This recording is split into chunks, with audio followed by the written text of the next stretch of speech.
I am, and go ahead and fill in the blank for yourself. On any given day, any of us might start a sentence with I am, and have little to no idea what kind of storm we're stirring up in the universe. I'm tired. I'm hot. I'm fat. I'm stupid. I'm sick of this job. I'm so angry. I'm worthless. I'm damaged. And with each one of those statements, the universe is sadly agreeing with us. Yes, you are tired, hot, fat, and stupid. Except that we're not.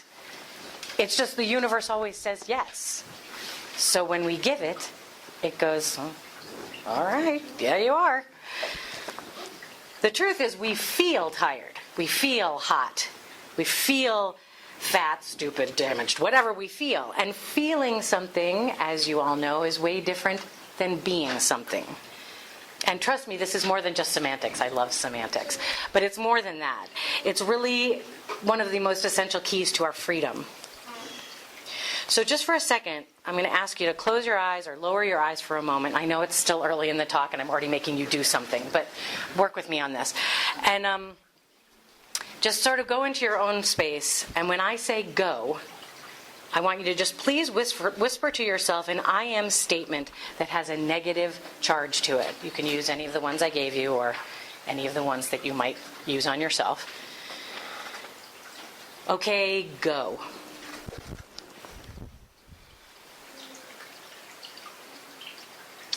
Okay, now take a deep breath. Now this time when I say go, I want you to do the same thing but with a positive message. Like, I am free, I am love, I am learning, I'm doing my best. Okay, go.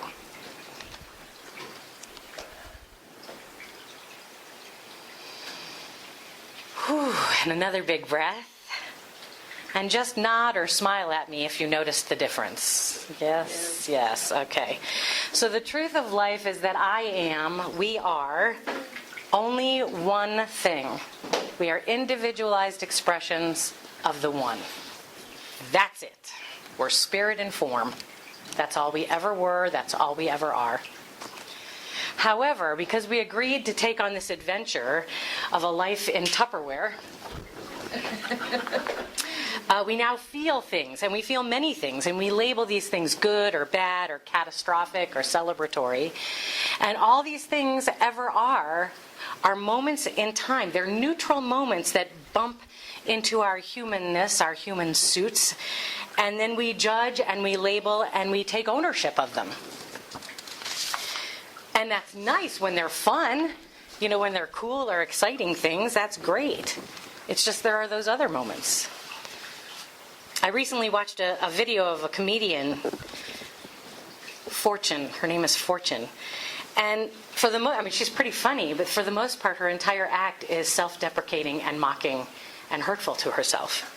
And so it was funny, and at the same time, all I kept doing was, ouch, ow, ow. And so the thing is, we're all aware, especially in this room, we are all aware of the stories that we're told about who we are. Speaking generically about the world, from the time we're children, the identifying begins. Are you pink or are you blue? Even McDonald's Happy Meals used to be divided into gender-specific toys. Is it a girl or a boy? Should that matter? In defense of those making waves in the world, I must say that I've seen significant improvement in this. They now make pink Tonka trucks. So it's a step. But even now, McDonald's is doing what they're calling gender-neutral toys, where if you ask for a Happy Meal and they say boy or girl and you say it doesn't matter, it says on the little screen, gender-neutral. Don't ask me how I know so much about McDonald's, because I'll deny everything. So then we get a little older, and we're identified in school as gifted, slow, athletic, popular, geeky, or in my case, really strange. And then in the real world, we become hireable or undesirable. We become a good soldier or a troublemaker, a liberal, a conservative, a patriot or a bigot, an instigator or a builder, married or, God forbid, are you still single? And don't even get me started on the how you identify question that comes up regarding sexuality, as if it's anyone's business. I remember back, my oldest niece went to school. She went to Oberlin, which is like uber liberal school. And she called me about a month in and she said, Rachel, I don't know what to say. They're asking me how I identify. And I said, well, you identify as Holland, because that's her name. And she said, no. I don't know how to answer. They want to know who I date. And I said, are people actually asking you who you date? People are actually asking you if you are straight, gay, bi, whatever. They're actually asking you that? And she's like, yes. And I said, then again, my answer stays the same. You identify as Holland, and it's none of their business. That's who you are. Anyway, I digress. So Wayne Mueller wrote in the book, How Then Shall We Live? He wrote this. The heart of most spiritual practice is simply this. Remember who you are. Remember what you love. Remember what is sacred. Remember what is true. Remember that you will die and that this day is a gift. Remember how you wish to live. The world will continue to try and identify us and tell us who we are, and it can be dangerous in a few ways. If the world tells us falsely that we are amazing and great, and we believe the world and those who would say those things for whatever motive they might have, we run the risk of becoming arrogant and self-absorbed and unconscious and Donald Trump. However, if we believe the world when it tells us that we are not worthy or not enough, and we believe them, we run the risk of depression and self-harm and withdrawal. And then there's the case of those who are told how amazing they are, how gifted they are, how important they are, and yet they still can't believe it. And we've seen what can happen in that situation. To this day, I'm still missing Robin Williams, and I want so much to have 5 minutes to just say, believe us, just believe us. But he couldn't. And if he couldn't, yikes. So it's a huge thing. So all of this wrapped up, I've been thinking about this a lot ever since I said I would speak, and then I was like, I don't know what I'm going to talk about. And then all of this stuff started stirring up. So all of this for me and for today specifically, it comes back to this moment of when we start any sentence with, I am. What are we believing about ourselves? What are we owning? And who are we believing? I am currently in what I'm calling a redefining phase in my life. Pretty much everything that I thought about myself, everything that I thought of who I was has fallen away in the past 2.5 years. All of the ways I've identified myself have changed. And this is a good thing. I say that now. If you'd asked me about a year ago, you wouldn't have heard that. But this is a good thing, and I'm ready for this to happen. I mean, when it started, no, I was like, yeah, heels dug in. But now I'm like, oh, okay, all right, I get it now.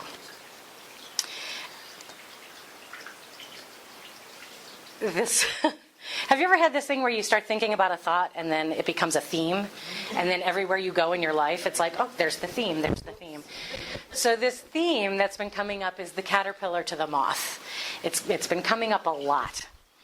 And so I know that the process of a caterpillar to a moth or butterfly, right now I'm big into the moth. So from the caterpillar to the moth, I know it's a process, and it's one of mystery, and at the same time it's absolute simple necessity.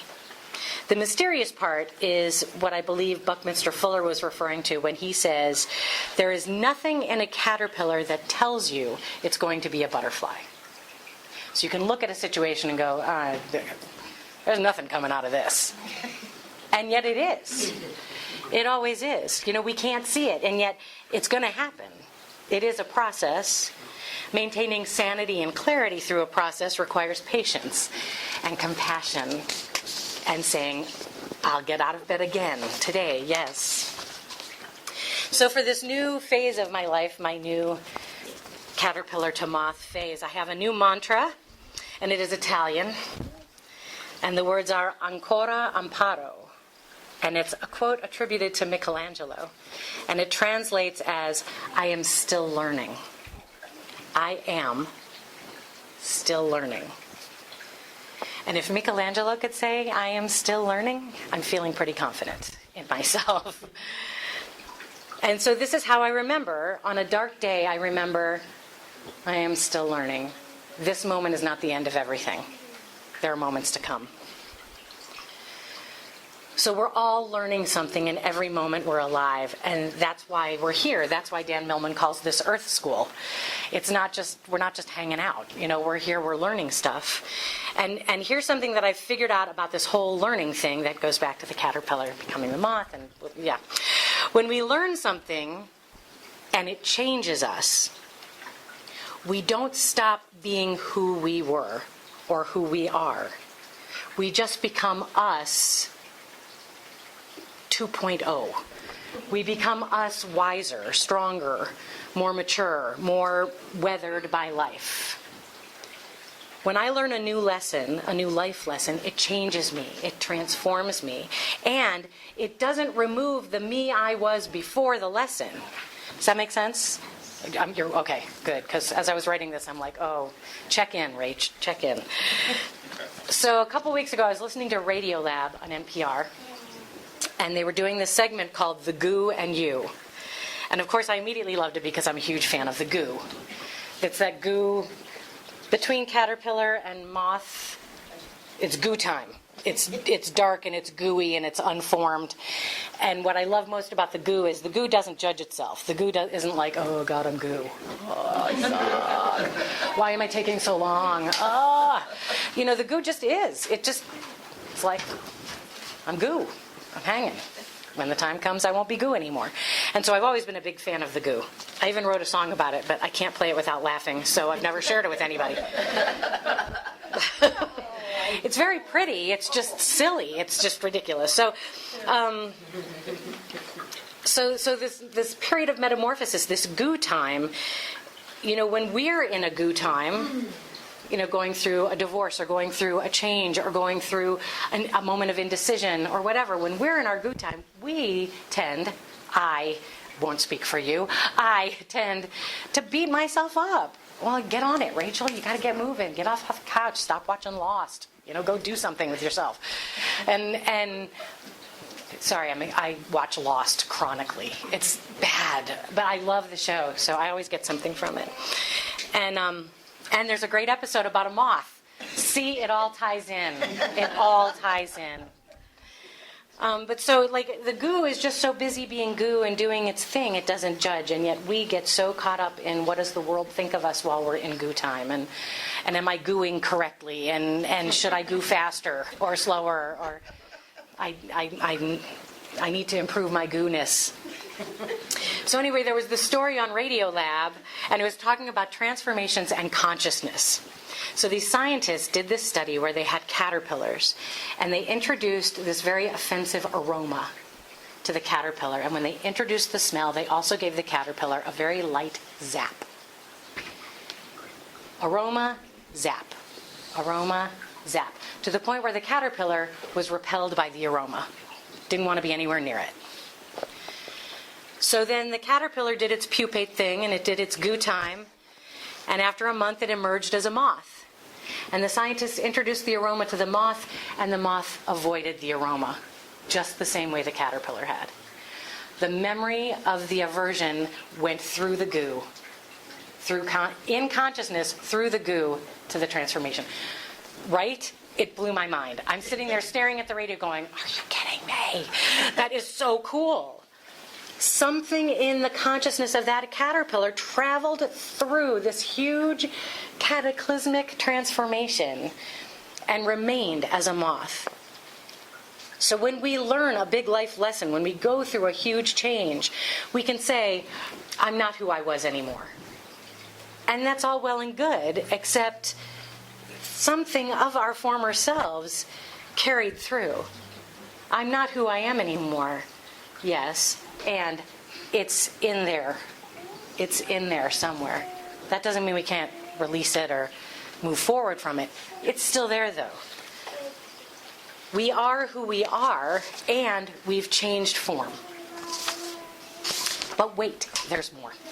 So they also discovered that when they dissected the caterpillar, which was a little upsetting, however, it's important, they discovered that within the caterpillar, the entire framework of the moth was already in it.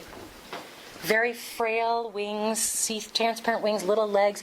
The entire framework of the moth was in the caterpillar. Fragile. It was like folded up like a camp chair. And it was in there. So what it was to become was already within it. This is so exciting to me. Because that totally got me to pay closer attention. Because then the woman sharing the story said this quote. She said, "It's not just about what of me carries forward into the future. It's like what of my future is in me right now." Yes. Yes. I am my right now, and I am also my future. It's all within me. Yours is within you. Regardless of our spiritual belief, it's so powerful to understand that if a creator has enough wisdom to put the makings of the moth inside the caterpillar in preparation for its Goo Time, surely this same creator has done the same for each of us. We've got it. So I like to think that we have many frameworks, many different versions of what we are to become in our next moment, our next phase of our lives. We have many of them tucked away. Some of us have more space than others, so we have more. But we're always changing, and we're always growing, and we're always evolving. Our story is always unfolding. And I know this is true because we're still here. We're all still here, so our story is going on. There's this new trend. This totally led me to this. But there's this new trend happening right now. It's called the semicolon project. Have you guys heard about it? Yes. Amazing, right? So for those of you who may not know about it, a woman named Amy wrote a blog about her life with depression, about her struggles, her father's struggles, this challenge of living in the darkness. And she discovered through this tiny yet mighty punctuation mark, the semicolon, which is the dot and the comma. So when a sentence comes to an end, normally, grammatically, we have a period. Boom. End. However, in a sentence where there's simply a pause in the thought and there's still more to the story, we use a semicolon. In a couple of English classes, college classes, I was told that the semicolon is no longer in use. And so I argued, because I'm like, well, it's still on the typewriter, it's still on the keyboard of the computer. The semicolon is still in use. So until it's gone, I'm standing by the semicolon. And now, even more so, because of this woman, Amy. So what Amy discovered and was shared with the world is that her darkest moment in her life didn't call for a period. It wasn't an ending. What made sense was a semicolon.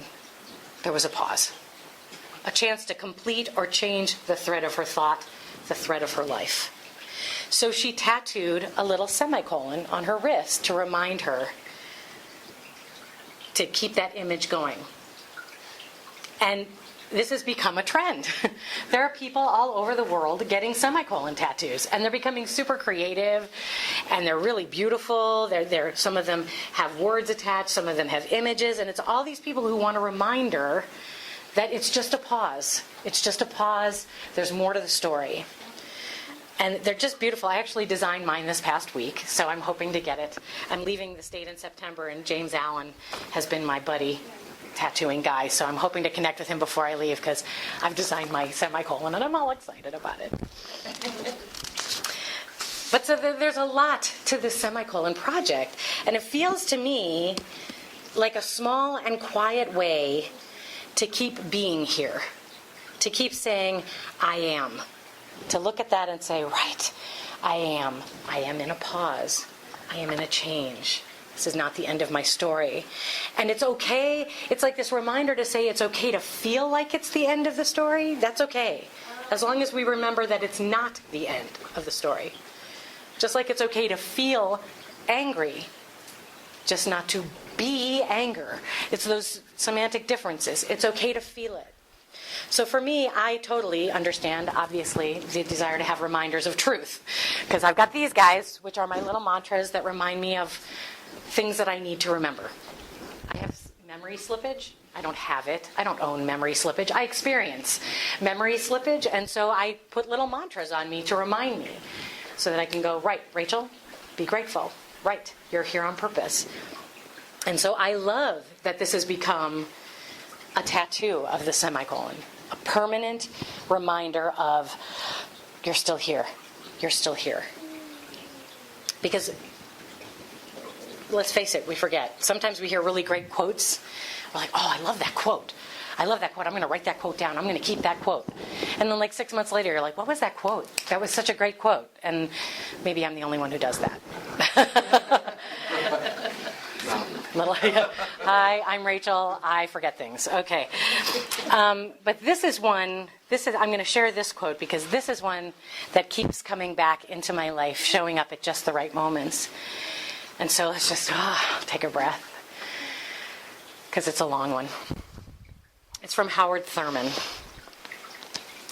Keep fresh before me the moments of my high resolve.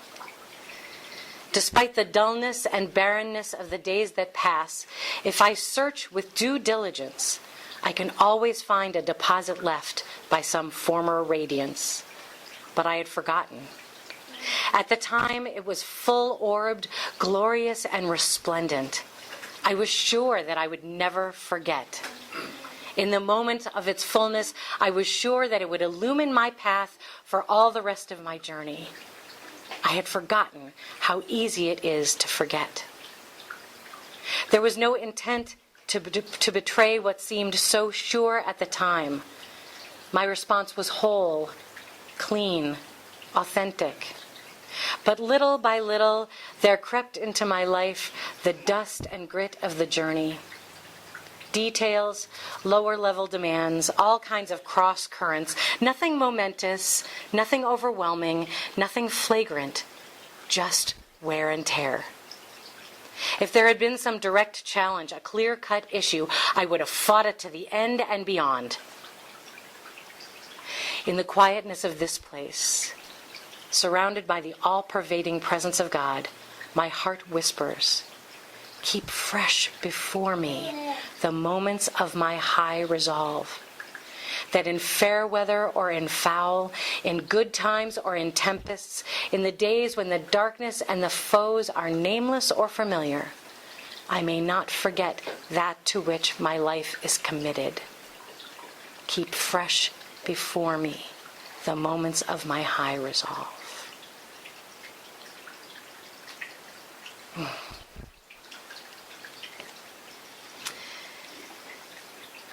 Totally unexpected and off my notes. This morning I got an email that at 8:34 this morning my stepfather left the planet.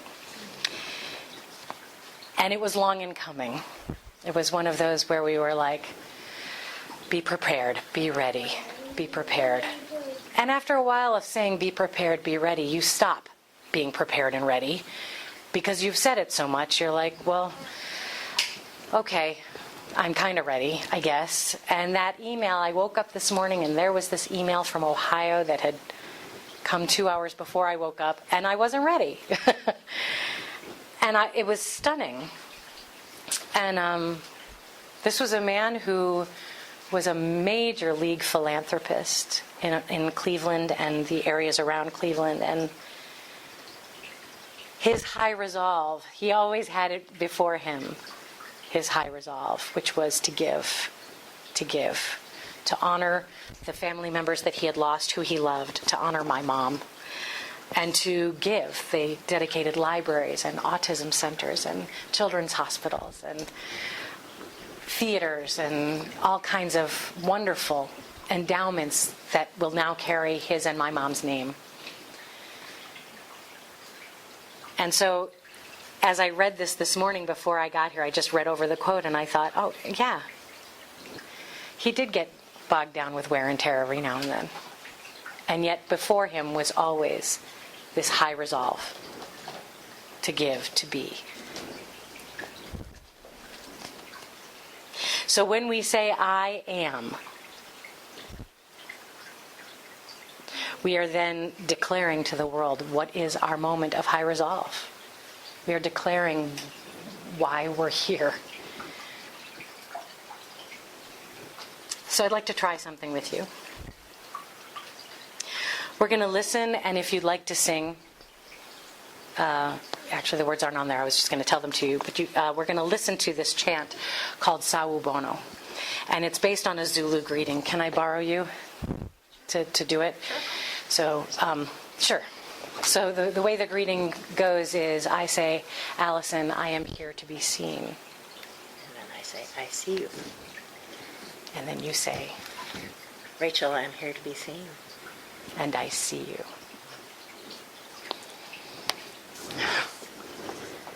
And you would not believe how powerful that is, to say, I see you, and to be seen. It's a deeply powerful experience for many reasons. Some of us don't want to be seen. Some of us want to be seen, but kind of don't want to be seen. Some of us don't know that we want to be seen. And so it's just this very simple experience. So the chant, the way the chant goes, as we'll hear it, is we sing, I am here to be seen 4 times, and I see you 3 times, and then the word ashe twice. Ashe is from the Yoruba tradition, and it's a word, a lot of people use it instead of amen, but it's when you speak it, you're speaking the breath of God, or the breath of all things, the breath of all life, the breath of all creation. It's that one breath that breathes us all. And so it's said very gently, it's very ashe, it's very exhaled. However, normally when we sing this, or when we do the practice, we do it with another person. And what I would like to invite you to do, if you so desire, is as we sing and listen to it, is to imagine that you're singing it with a mirror. It's all about you. So you don't have to worry about sharing it with anybody else. Right now, let's just see us.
The Dalai Lama wrote, "Every day, think as you wake up, today I am fortunate to be alive. I have a precious human life. I am not going to waste it. I am going to use all my energies to develop myself, to expand my heart out to others, to achieve enlightenment for the benefit of all beings. I am going to have kind thoughts towards others.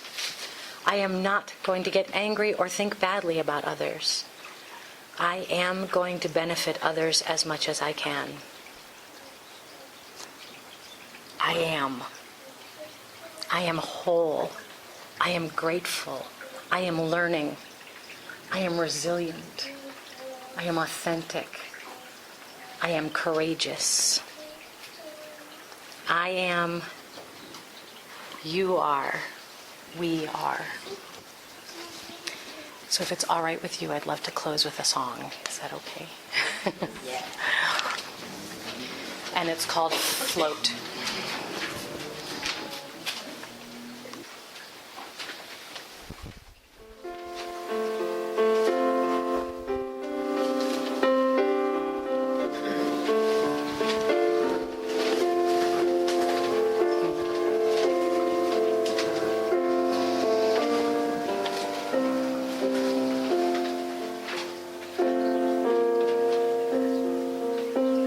As I let go, I make more room for God.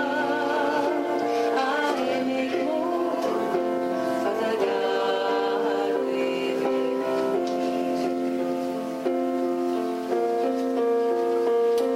As I let go, I make more room for God. I make more for the God within me. I am expanding. I am expanding. I make more for the God within. On this recording, I sing love, but feel free to sing whatever you want more of. As I let go, I make more room for love. I make more for the love within me. As I let go, I make more room for love. I make more for the love within me. I am expanding. I am expanding. I make more for the love within me.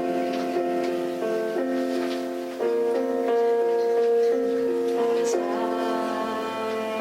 let go, I make more room for God. I make more for the God within me.